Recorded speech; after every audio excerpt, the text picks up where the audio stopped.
Adam here with Brooksaw Antiques. Today we have this 1973 Olivetti Studio 45 vintage portable typewriter made in Spain. I'm going to show you how to use the functions and make sure they all work.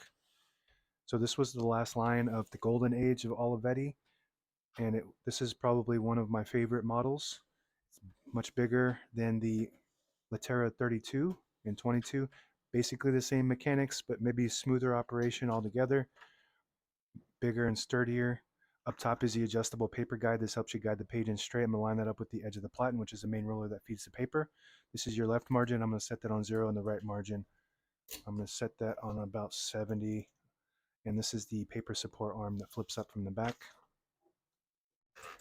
Very smooth action on the platen. This is the paper bale that sits on top. It's got 2 adjustable rollers and a scale. Very smooth on the carriage. Just very light and smooth. Versus the something like an Olympia, it's more heavy and smooth.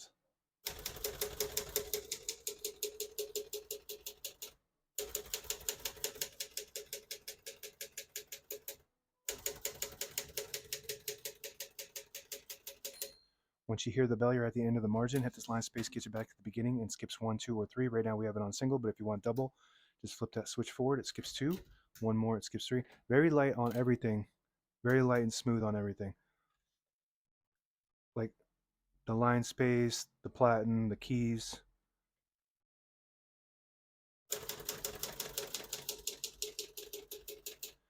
And as you can see, all the keys type nice and none of them skip or stick. I'll type a sentence on this next line.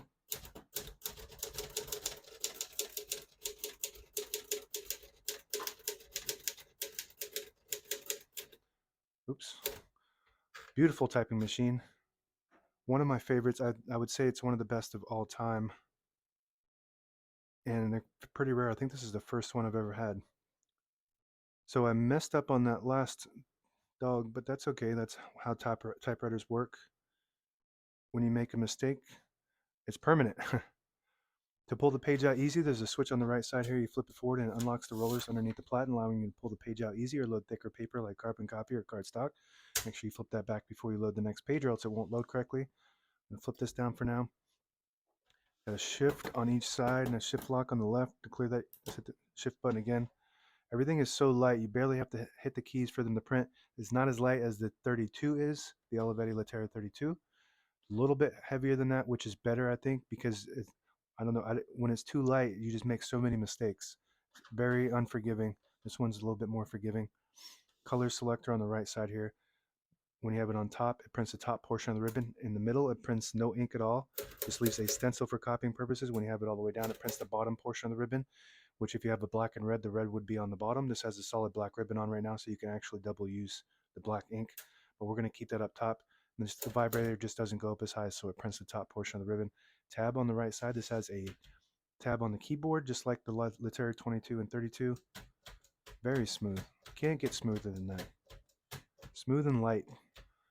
So we're going to go ahead and clear all those tabs by going to each one of them and flipping this down to the C for clear. And barely have to hit it.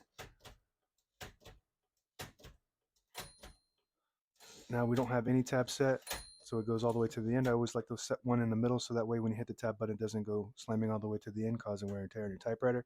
Just by flipping that up to the S, barely hitting that, it'll set it. And you can set as many tabs as you want on this model. This is your backspace. Very nice. And this blank button here is the margin release. When you get to the end of the margin, there's a mechanism that blocks you from printing. Hit that margin release. It will allow you to go all the way to the end. And no, that's not supposed to be a 1 key. This doesn't have, none of the Olivettis had a 1 key. You always just use the lowercase l. Most typewriters were that way until the 60s or the 70s, and some of them started putting the 1s in.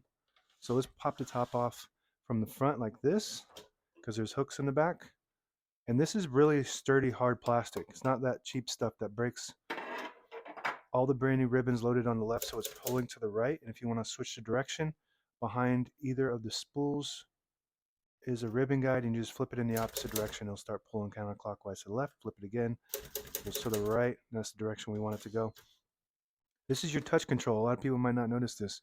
So if you have one of these and you're trying to figure out how to get the right touch control, this is your touch control. You just flip that up like that. It's got three options. The higher up you go, the more tension there is when you hit the keys. The lower you go, the less tension. You do have to hit them harder when they're on high tension though. So we're going to put this in with the hooks. And if you have a Latera 32, the touch control most of the time is right here. Sometimes it's missing or gone.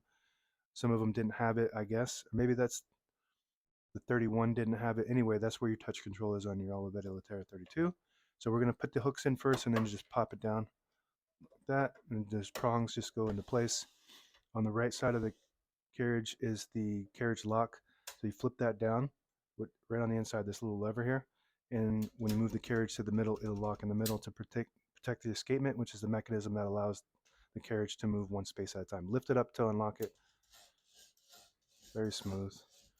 One of my favorite brands, the Olivetti. Very nice machines. Arguably the best of all time. If you push in this button, it disables the spacing so you can get to an exact spot on the page. You let it go, you get the clicks. Each one of those clicks is a half a space.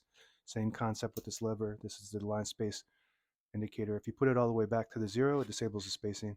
But then you can't use the line space. Put it on the 1, you get the clicks. And that's it. Now available on eBay or Etsy. Search Brooksaw Antiques.